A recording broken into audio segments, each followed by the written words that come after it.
नमस्कार दोस्तों, micro processors के क्वेश्चंस लाई हूँ। चलिए फटाफट सॉल्व करते हैं।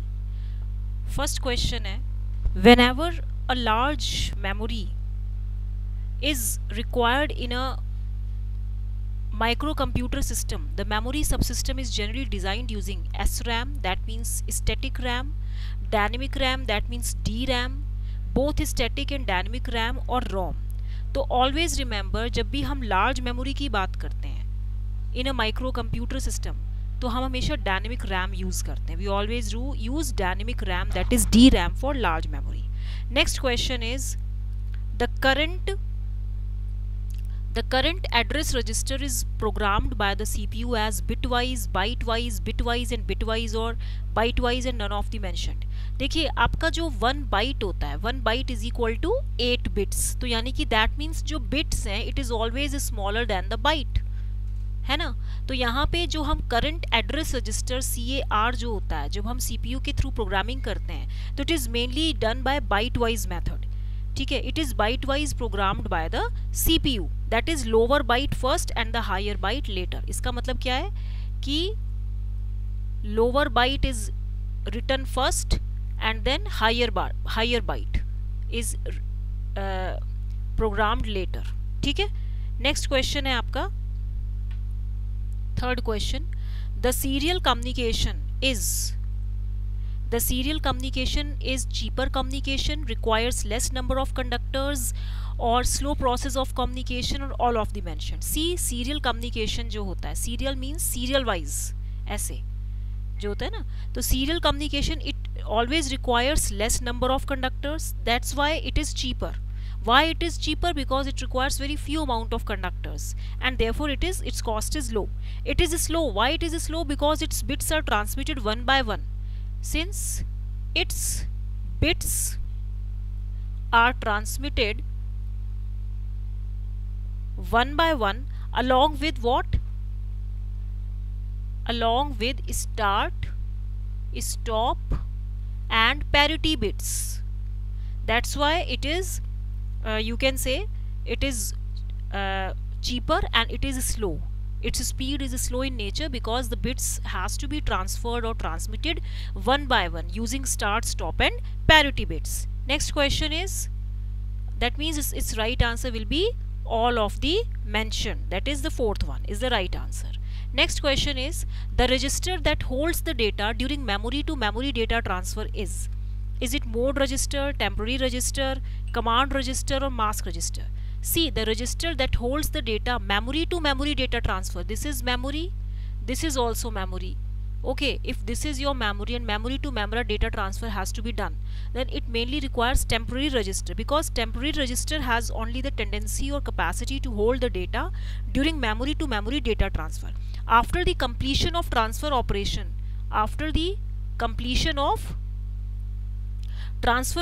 the last word transferred, it remains in the temporary register। I write it, the last word transferred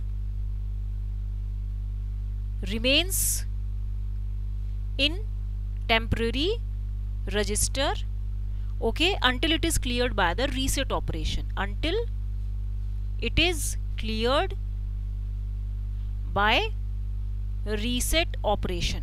that's why memory to memory data transfer को hold करने के लिए temporary register is used। okay, ठीक है। next is what? Next is your fifth question। Fifth question is what? The master PIC 8259A। what is this 8259A? Programmable interrupt controller। always remember, it decides which of its slave interrupt controllers is to return the vector address as a response। See, we have to return the vector address, ठीक है, and 8259 is what? it is PIC, 8259A is PIC, that is programmable interrupt controller। so in response to the first INTA, which is active low pulse from 80286, master PIC जो है, this is your master PIC, ये जो master PIC है, it will only decide which of its slave interrupt controllers is to return the vector address। तो इसका जो right answer होगा वो first option होगा। सेकेंड INTA पल्स नहीं चाहिए, थर्ड INTA पल्स नहीं चाहिए. INTA is what? Interrupt acknowledge. It is active low pulse from 80 to 86. So whenever comes the question of returning the vector address, then it is mainly started by the master PIC 8259. Okay, A, which has the power to decide which of its slave interrupt controllers is to return the vector address. तो हम first INTA pulse use करते हैं. ठीक है, तो ये आपको मालूम होना चाहिए. नेक्स्ट क्वेश्चन है आपका 6th क्वेश्चन. इसका आंसर जो है फर्स्ट हो गया. नेक्स्ट है the mode that offers the most secured parity enabled data communication at lower baud rates is mode 2. neither mode 1 nor mode 0 nor all of the mentioned. okay, mode 2 जो है lower baud rates of mode 1 पे it offers the most secured parity enabled data communication. next है आपका 7th question कि the register that stores all the interrupt requests in it in order to serve them one by one on a priority basis is C. ये होगा आपका interrupt request register. जो interrupts होती हैं, interrupts at IRQ input lines, जो IRQ input lines होती हैं, इन पर जो interrupts होते हैं, they are mainly handled by, ये किन के थ्रू हैंडल्ड होते हैं? they are mainly handled by interrupt request register internally. Interrupt request register को हम मेनली IRR भी बोलते हैं. तो यहाँ पे देखिए इट इज़ क्या लिखा, the register that stores all the interrupt request in it in order to serve them one by one. मतलब सारे ये एक रजिस्टर है, इस रजिस्टर में सारी आपकी INTR रिक्वेस्ट्स हैं. तो ये जब कंडीशन आती है whenever there is a need then it is served one by one on priority basis. तो वो कौन सी होती है? Interrupt request register. In service का नाम मैंने सुना नहीं है, प्रायोरिटी रिजॉल्वर भी कुछ नहीं होता, इंटरप्ट मास्क रजिस्टर है. तो interrupts that means in this case interrupt request register holds the power. ठीक है, तो ये इंटरप्ट्स जितनी भी IRQ इनपुट लाइंस पे होती है मेनली हैंडल होती है दिस इंटरप्ट रिक्वेस्ट रजिस्टर के द्वारा. नेक्स्ट क्वेश्चन है आपका 8th question. The 80386 in its protected mode, in its virtual mode of operation can run the applications of C. 80386 protected mode की बात हो रही है. In its virtual mode of operation, virtual mode जिसको हम virtually हम इसको विजिबली जो सीन नहीं है, can run the applications of, ये 8086 की ही एप्लीकेशंस को रन कर सकता है. ठीक है, नेक्स्ट क्वेश्चन है आपका the unit that handles the data and directs it to the either FIFO first in first out or instruction decoder depending on the bus control logic directive is, that is your data interface and control unit. data interface और जो control unit होती है यही केवल data को handle करती हैं and direct it to either FIFO or instruction decoder. only data interface and control unit only handles the data and it is directed to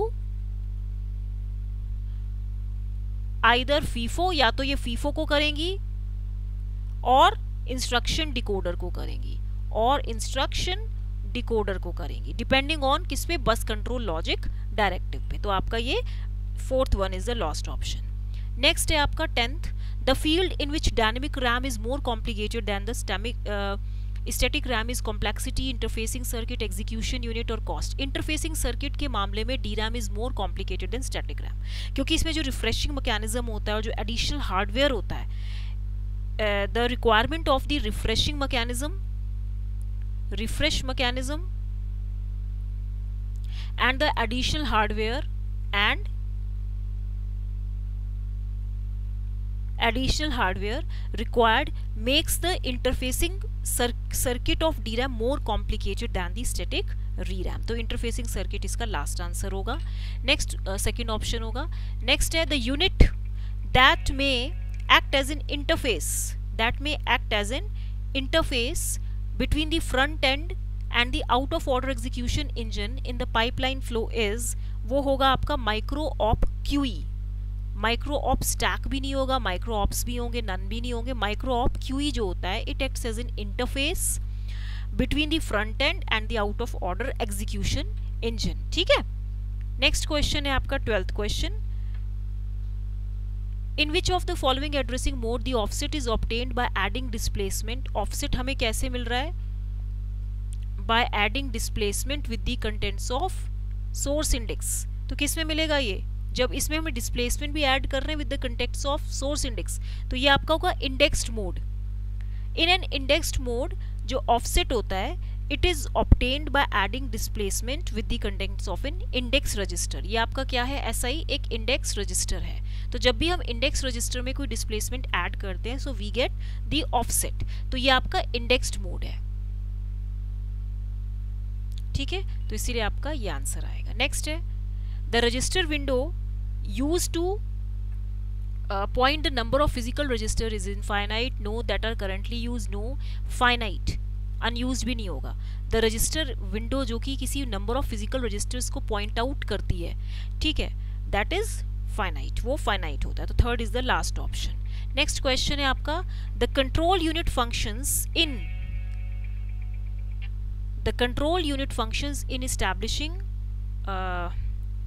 देखिए इसमें ये जो होगा, जो कंट्रोल यूनिट होती है ये किस लिए होती है? It is used for establishing communication between CPU and memory. CPU और मेमोरी के बीच में, CPU और मेमोरी के बीच में ये कंट्रोल को स्थापित करती है. ठीक है, दैट मीन्स कम्युनिकेशन होता है इसी के through between CPU and memory and जो कोऑर्डिनेटिंग द इंटरनल को प्रोसेसर एग्जीक्यूशन. तो इसीलिए इसमें एस्टैब्लिशिंग कम्युनिकेशन भी होता है, कोऑर्डिनेशन भी होता है, कोऑर्डिनेटिंग द इंटरनल को processor execution, reads and rights memory operands. तो इसमें इसका ऑल ऑफ द मेंशन्ड होगा. नेक्स्ट है the signal that only pulls the microcontroller 8051 out of the power down mode. जो 8051 को डाउन मोड के बाहर ले जाता है, out of the power down mode, वो आपका क्या होता है? Reset signal. दैट इज ये क्लियर, लीव और एग्जिट नहीं होता, वो रीसेट होता है. ठीक है, only this reset signal can pull the 8051 out of the power down mode. Next question है आपका 16th. When the subprocessor completes the execution, then the status on the status lines shows. जब सब processor execution समाप्त कर देता है, complete का मतलब क्या हुआ? फिनिशेस. तो स्टेटस क्या होगा? स्टेटस लाइंस पे होल्ड तो नहीं होगा, हॉल्ट होगा. Halt means finished, stop. High status, लो स्टेटस की तो बात ही नहीं आएगी. ठीक है, नेक्स्ट क्वेश्चन है आपका 17th. The signal SLCT in the direction of signal flow out. जो सिग्नल है आपका SLCT in the direction of signal flow out indicates the selection of printer. Signal flow out हो रहा है ना, whatever you are feeding, वो flow of signal बाहर आ रहा है, तो दैट इज योर प्रिंटर. ये प्रिंटर होता है. ठीक है, नेक्स्ट क्वेश्चन है आपका 18th. While CPU is executing a program and interrupt exists, then it follows the next instruction in the program. नहीं, जब उसमें इंटरप्ट आ गया तो नेक्स्ट इंस्ट्रक्शन कैसे फॉलो करेगा? पहले तो इंटरप्ट आ गई ना, interrupt is a kind of obstacle. Operation suspend हो गया ना एक तरह से, जो आपका इंटेंडेड ऑपरेशन था. Jumps to instruction in another registers ये भी नहीं कर सकता. ठीक है, क्या करेगा? Breaks the normal sequence of execution of instructions. ये राइट स्टेटमेंट से स्टॉप्स एग्जीक्यूटिंग द प्रोग्राम, ये भी नहीं होगा. नॉर्मल सीक्वेंस जो था एग्जीक्यूशन ऑफ इंस्ट्रक्शंस का, जिस क्रम से हो रहा था, उसको तोड़ देता है, उस साइकिल को तोड़ देता है. तो इंटरप्ट का फंक्शन ही होता है to break the sequence of operation, and interrupt function is to break the sequence of operation. Sequence of operation को ब्रेक कर देता है. ठीक है, उसके बाद आप देखिए 19th. The results of speculative instruction execution is stored in temporary memory. देखिए, results of speculative instruction execution it should not be stored in CPU. इसको कभी भी CPU में स्टोर नहीं करना चाहिए. ठीक है, and are temporarily stored. इनको temporary स्टोर करके रखना चाहिए, since they may have to be discarded. इनको हमें बाद में discard भी करना होता है. In case if there is a branch instruction before these speculative instruction executions. तो ये temporary memory right answer होगा. नेक्स्ट क्वेश्चन है आपका कि the word that optimises the NDP performance. Okay, the word that optimizes the NDP performance by maintaining a record of empty and non-empty registered locations is status and control words, no. Tag words, yes. Error pointers, no. All of the mentioned, no. The tag word जो होता है, जो tag word है, it optimizes the NDP performance. ये जो tag word है यही इस NDP performance को सही करके रखता है by maintaining a record of empty and non-empty registered location. ये क्या करता है? It helps the exceptional handler to identify special values in the contents, special values in contents of stack locations,